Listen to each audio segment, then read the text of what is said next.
Good evening, everyone. We would like to welcome you to the Pocoono Church of Christ weekly Bible study. We thank you for joining us. Our schedule is as follows. We offer this Bible study every Wednesday, beginning at approximately 7:30. We also have our morning worship um, every Sunday at 10:30, and our church is located at 1114 Heritage Drive, and that's in Stroudsburg, Pennsylvania. And we certainly would welcome all of you, anyone listening tonight, to come join us for our worship service on Sunday morning.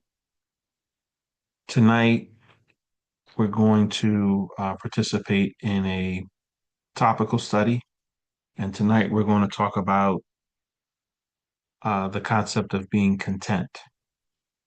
And when we think about, being content, that is um, sort of a check on ourselves to be sure that we are finding satisfaction, that we're finding contentment, happiness with God's blessings, with His grace, with His mercy, and that we are not looking for an overabundance of that feeling from sin or from anything in the world.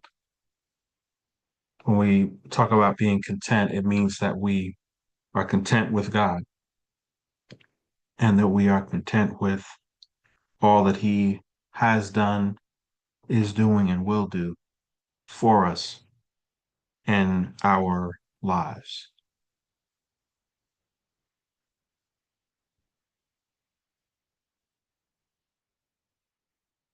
So the question that I want to start off with tonight is it even possible to be content?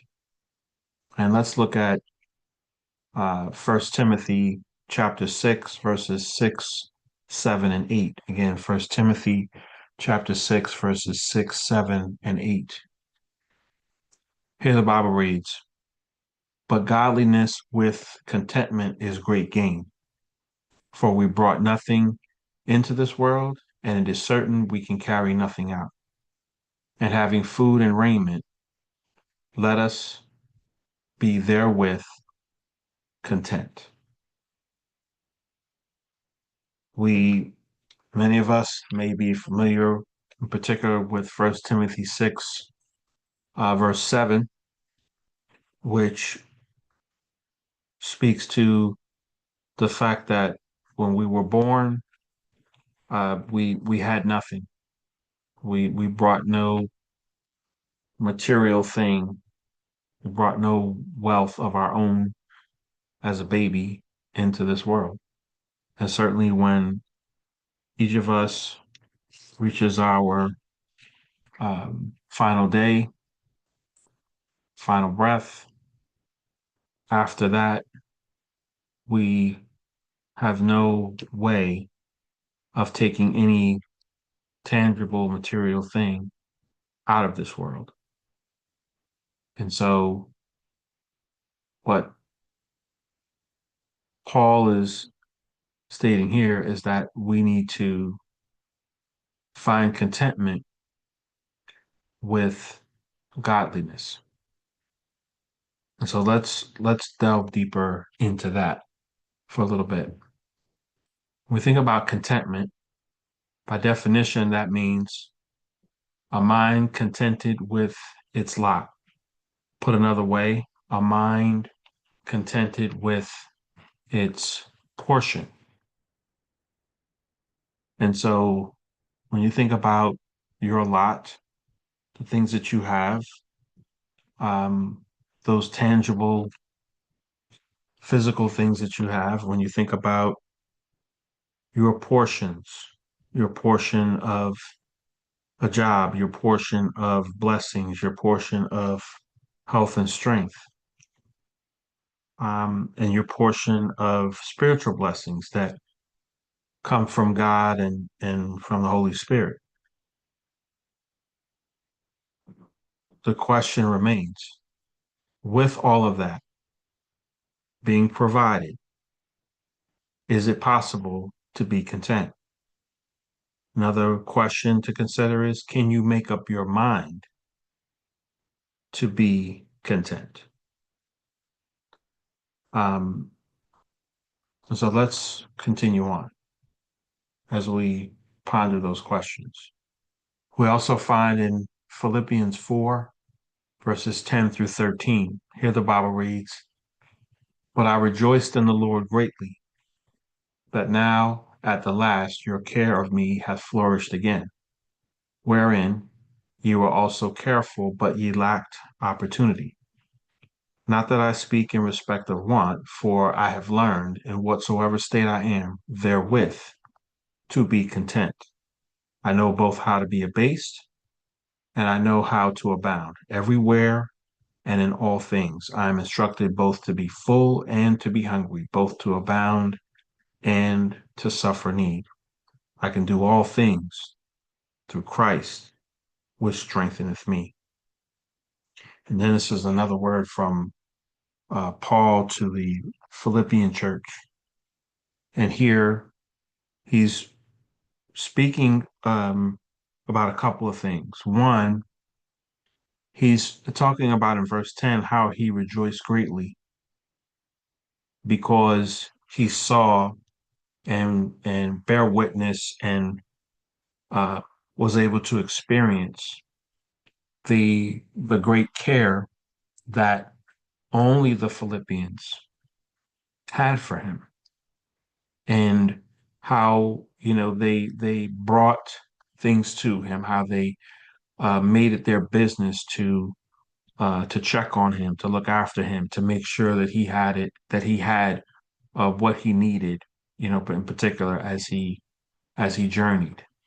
And so um, he says here, "I rejoice in the Lord greatly that now at the last your care of me hath flourished again."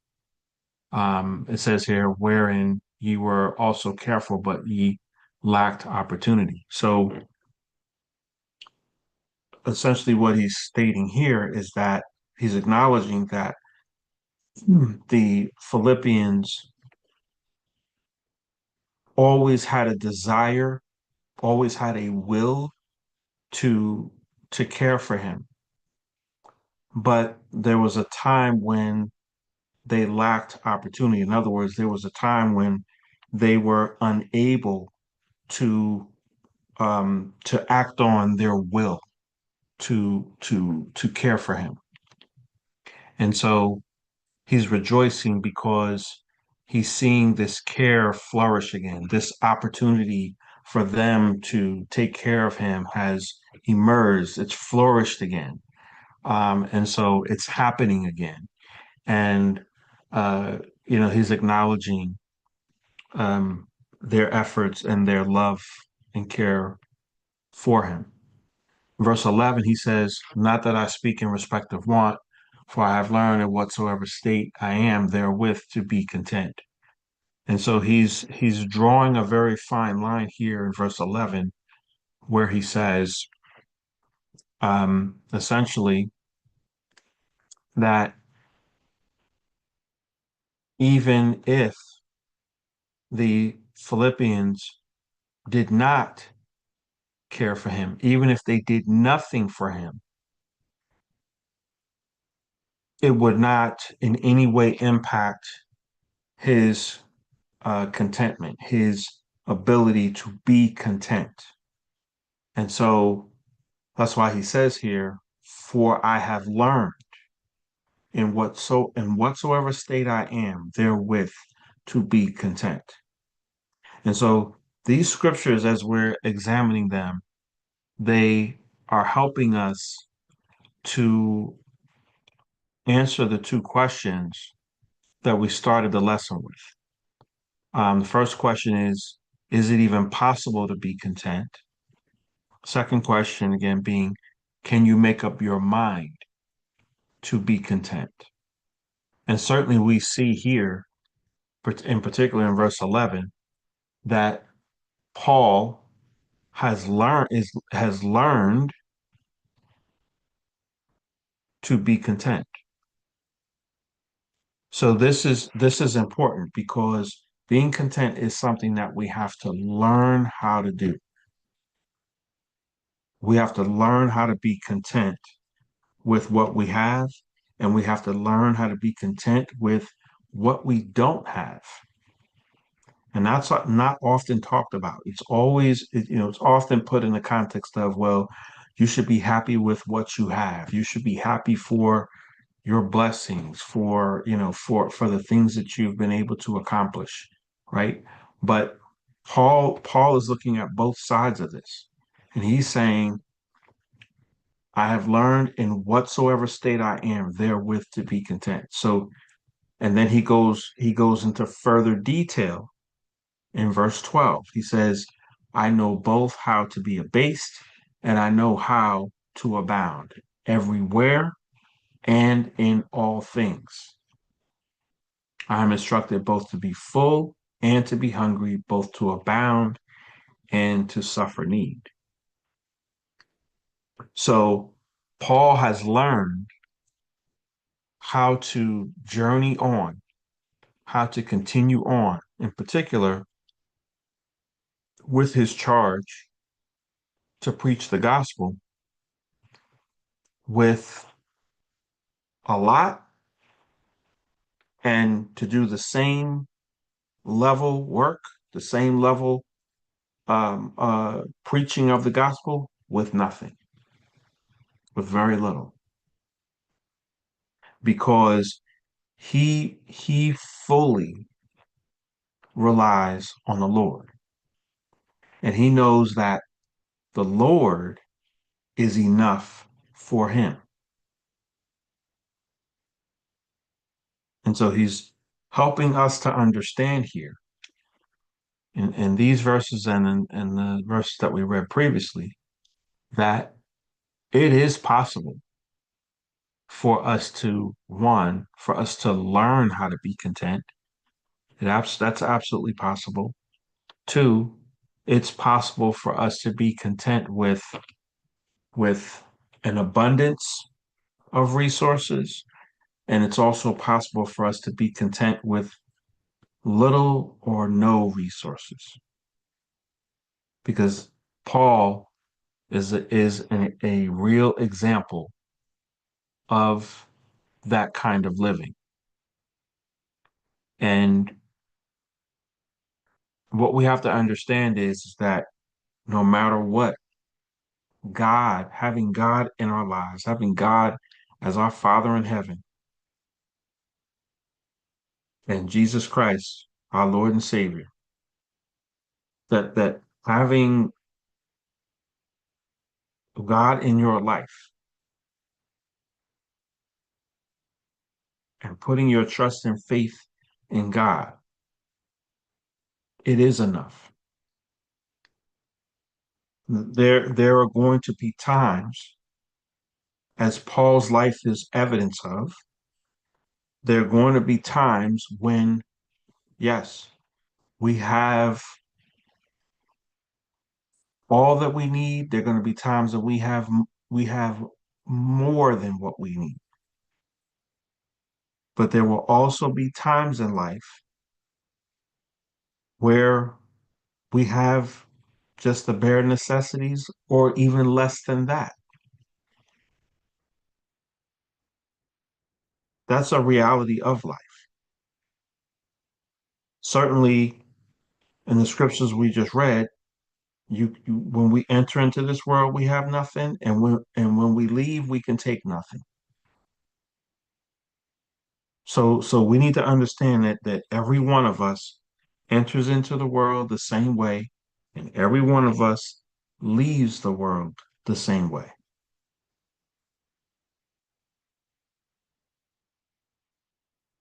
It's a matter of us learning, as Paul did, how to be content with what we have, knowing that as long as we have God, whether we have an abundance of resources or very little, as long as we have God, we have what we need.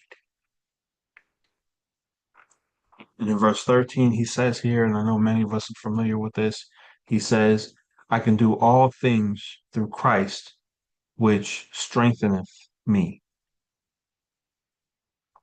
And that's and that's something that for Paul to state, it means that he fully believes that, right? His life is evidence of that. He believes that.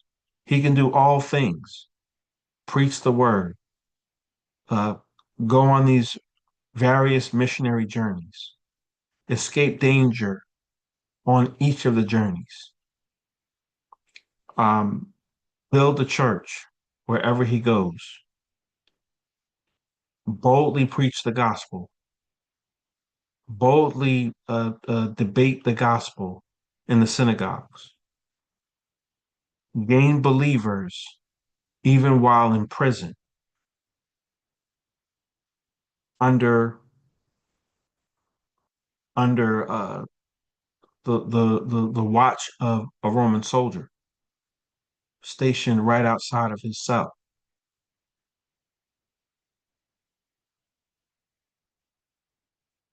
Even when he took the journey by boat to Rome, and how the boat basically broke into pieces, and it broke in such a way that the over 200 who were on board could grab pieces of the boat and float to land and make their way to Rome. These were all prisoners traveling with Paul, in addition to the soldiers who were charged with watching them and the owners of the ship. So this was Paul's life. This is what we read about in the Bible when we read Acts. And so Paul is saying boldly and firmly and confidently that he says, I can do all things through Christ, which strengtheneth me.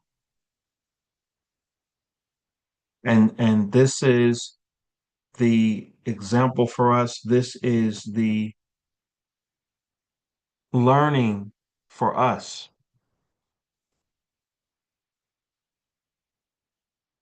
so that we understand and comprehend that it is possible for us to learn how to be content, no matter how tough things get in this life. We can learn how to be content.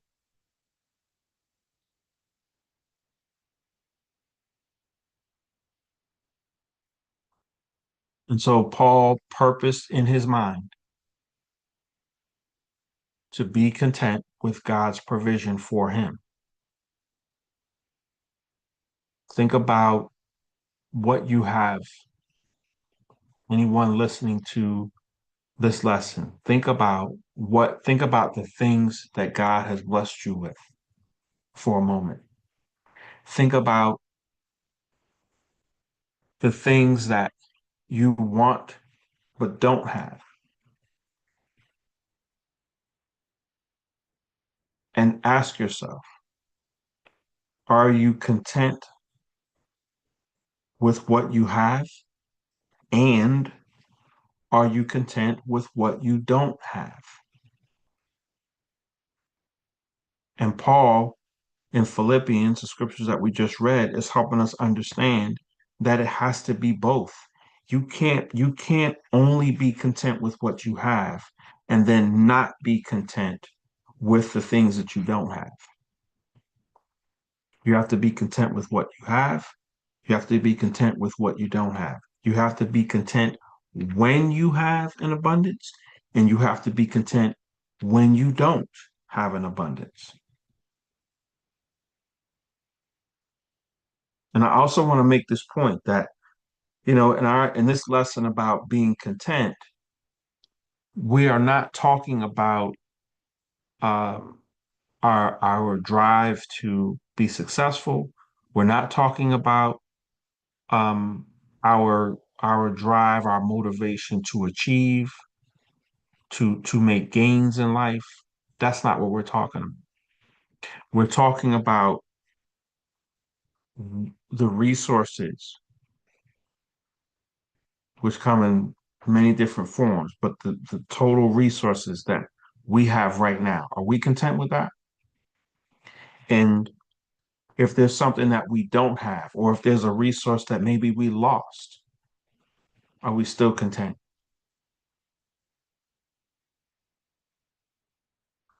And that's what Paul is telling us, showing us is possible because his life was evidence that it is attainable, that level of contentment. Paul's focus, as we know, was on the Lord's work. Uh, Paul's focus was on teaching Christ and helping various congregations. We know this. And again, we have the book of Acts that lays all of that out for us very clearly. And so while he had needs, what he knew, and the reason that he was content is while he had needs, he knew that God was all he needed. So when the Philippians cared for Paul, he was thankful, as we stated, that they took the opportunity to care for him. And he did not speak in terms of want.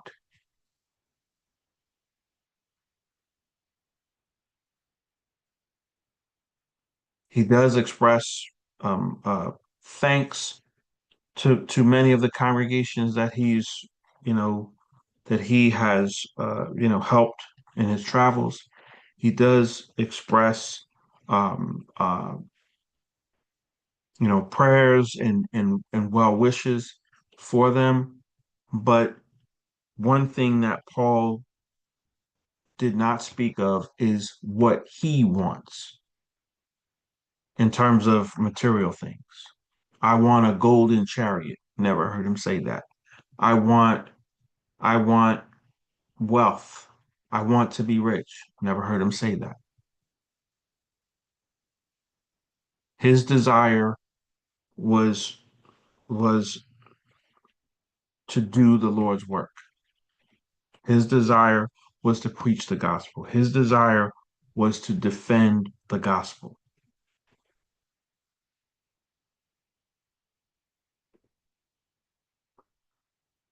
And so when you can truly say, I am content, that's a very bold statement to be able to say, I am content. But if and when you get to a point in your life when you can say that,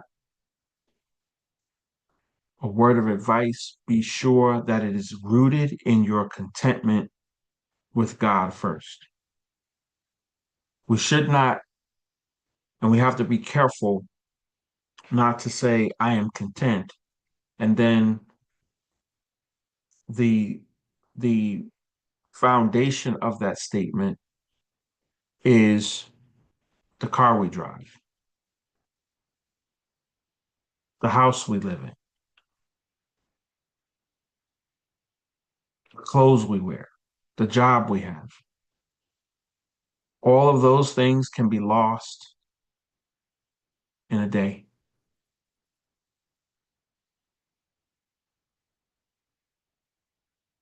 And so let us not base our statement, our vocalizing the words I am content on any of that. Make sure that if and when you make that statement, that it's rooted in your contentment with God, as Paul's contentment was rooted in. Paul's contentment was rooted in the Lord. It was not rooted in man. It was not rooted in um, uh, his ability to travel. It was not rooted in anything else other than God. And certainly, if we are to say, and if we are to learn how to be content, We've got to learn how to be content by making sure that our contentment is rooted in the Lord.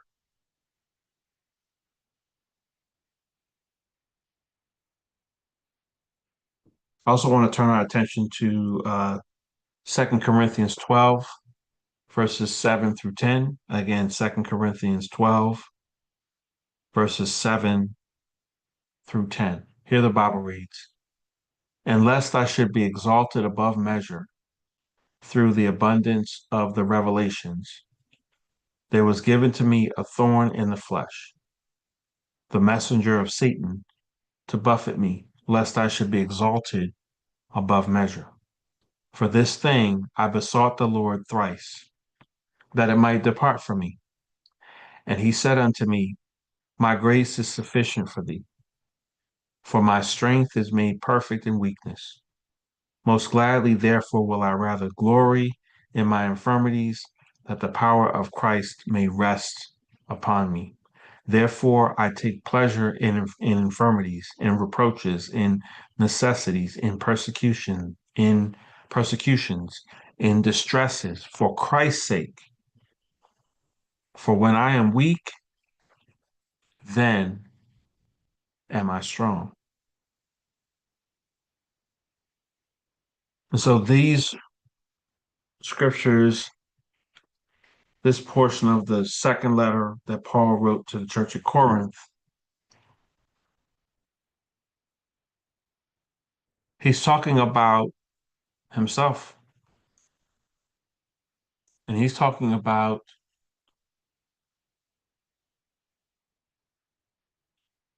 something that was physically nagging him. Sometimes we have this urge to scratch our backs, and we just can't scratch it the right way to find relief. Sometimes we have, other, you know, feelings, other pains that, you know, seem to nag us from time to time that we, wish we could somehow do away with permanently, so we don't have to experience that type of pain or that feeling anymore. And so, what Paul did for his thorn in the flesh, so to speak, he besought the Lord thrice for relief.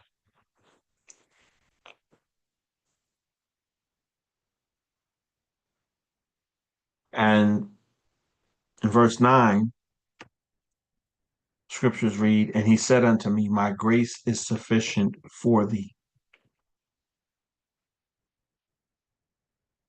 That that sentence, "My grace is sufficient for thee," that declaration, that's that's at the heart of being content. When we know that God's blessings are sufficient, when we believe that, when we believe his grace is sufficient, his mercy is sufficient, then we don't have an appetite for wanting more, because what we have is sufficient.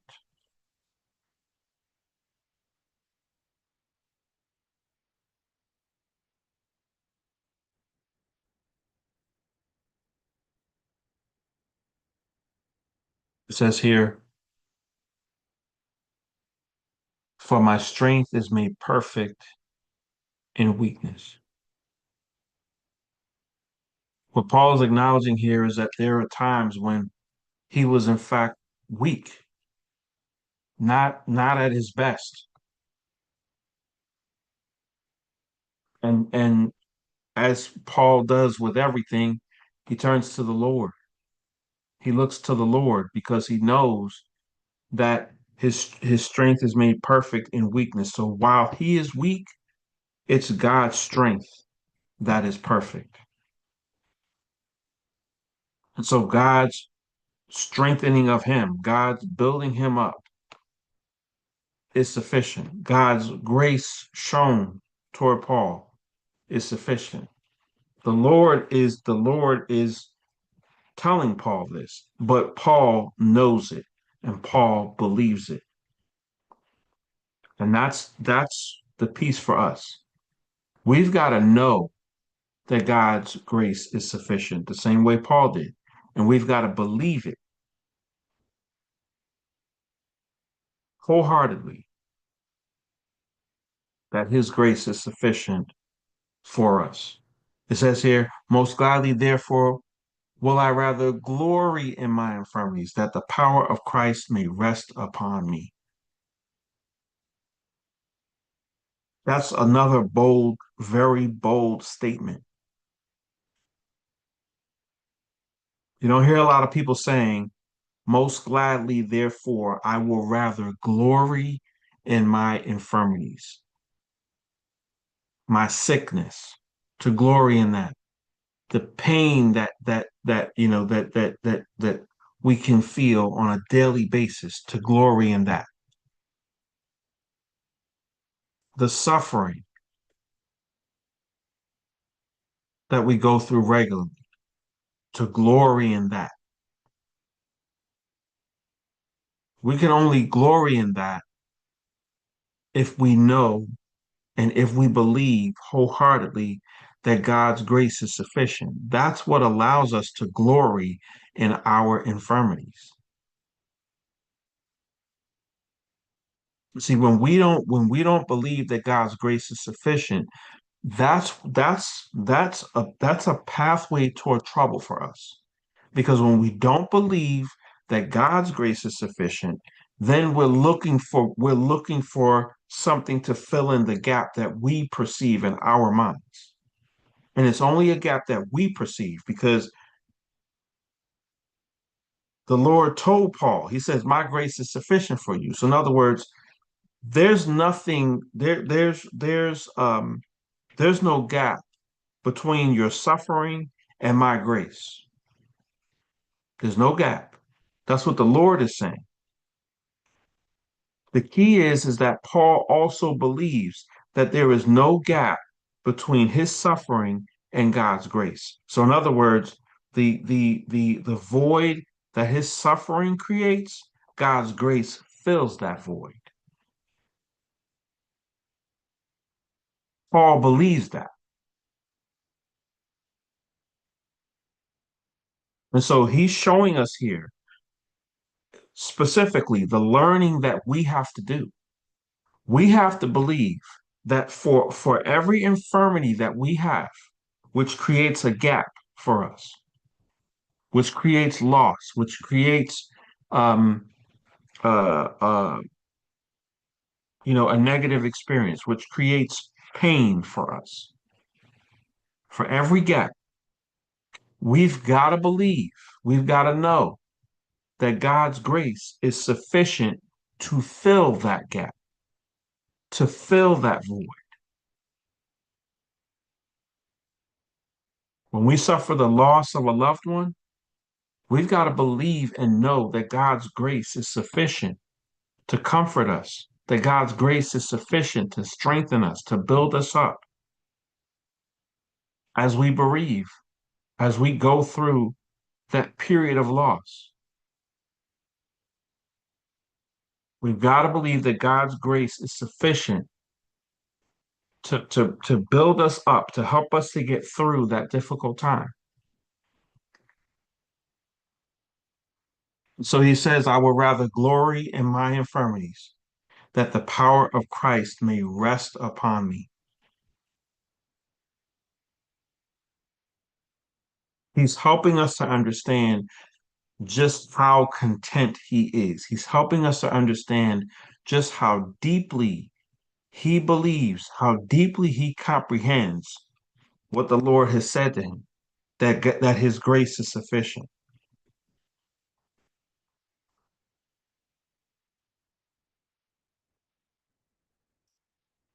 Verse 10, he says, therefore I take pleasure in infirmities, in reproaches, in necessities, in persecutions, in distresses, for Christ's sake. That's what the book of Acts shows us again.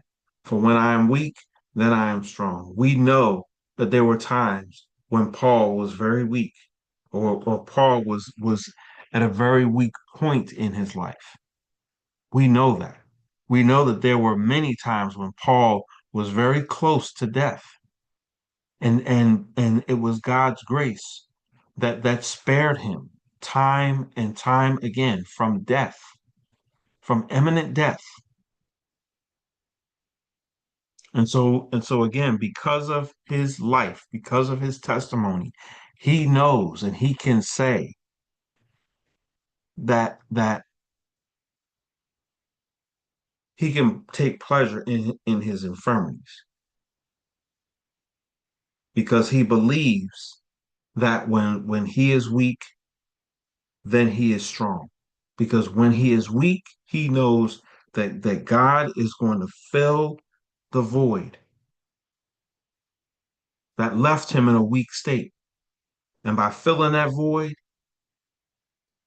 he knows that then he will be strengthened.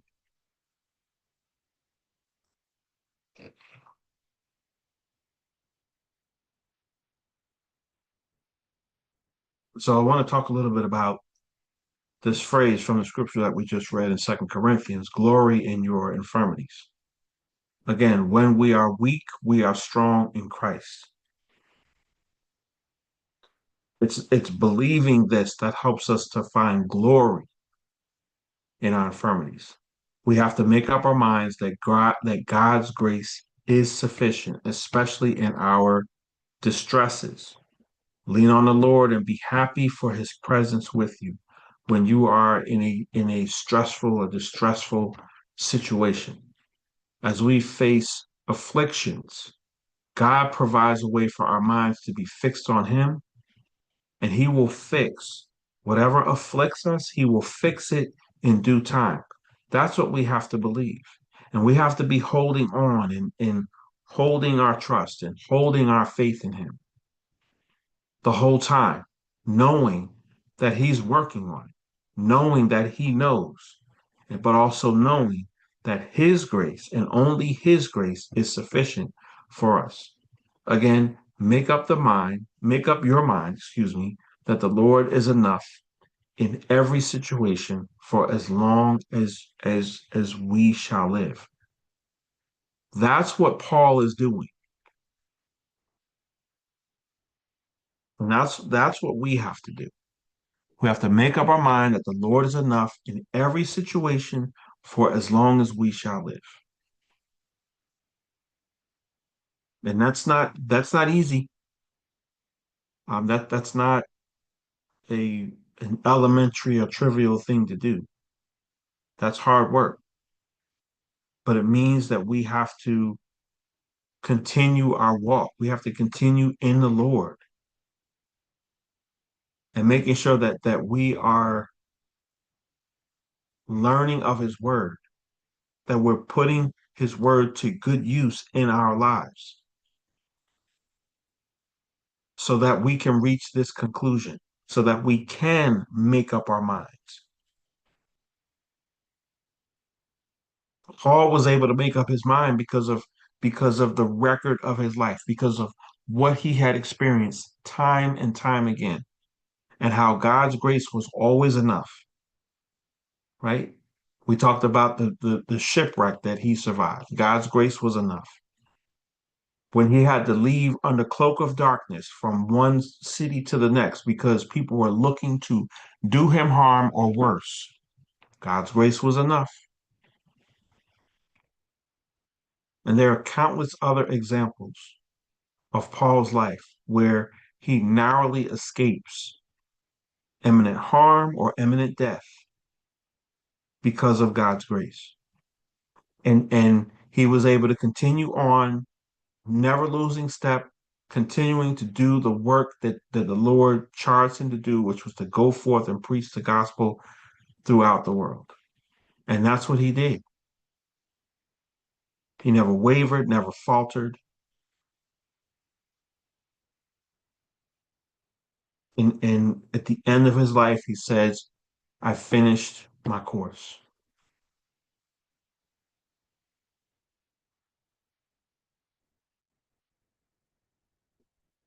And so it is possible for us to make up our minds that the Lord is enough in every situation for as long as we shall live. Let's think about that. And when we begin to train our minds to be content, I want to make a few closing points on that. One, we're not worried about what the person on our left or the person on our right has that we don't have. We're not worried about that. We're not worried about someone drives a more expensive car. We're not worried about someone else living in a bigger house or mansion or something. We're not worried about that. We're not worried about that because we're content with God's grace. We are content with what God has provided for us.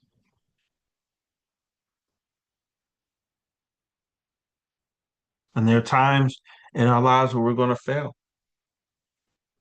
Things are not going to work out the way that we wanted them to. Things are not going to go the way that we wanted, that we dreamed of, that we hoped for. We still have to be content. And we can still be content in the Lord. Oftentimes when we don't get what we want, or when something we've worked for, something we've dreamed about doesn't come to fruition at a particular time, one thing we don't often do is thank the Lord for the experience of trying. Thank the Lord for the opportunity to go for it. And also to have an authentic thought that if it was meant for you to gain whatever that was, then God would have made sure that you did gain that promotion or that thing that you've been wanting for so long. If it was meant for you, then God's going to remove every barrier and make sure that it comes to you. Just like there are seasons, each year there are seasons in life. There are seasons when we are, uh, in a prime position to gain. There are other seasons that come about in life. That's what life is.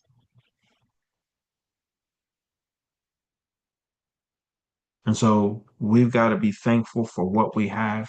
And again, make up our mind that the Lord is enough in every situation for as long as we shall live. Family, that's the lesson for tonight. My prayer is that we both understand a little bit more about what it looks like, sounds like, feels like to be content, and that we know without a doubt, because we have scriptural references to back it up, that it is possible for us to live a full life of contentment, knowing that the Lord is enough in every situation for as long as we shall live. And so I leave you with that thought. My prayer is that um, you will really think about where you are in terms of being content, and that this lesson will spark further conversation, that this lesson will help you to pray and ask God to show you how to be content, that, people can be put in our way to help us with our ability to be content in the Lord, and that it becomes part of our testimony, part of our life, part of who we are in our spiritual walk. I thank you for joining us this evening.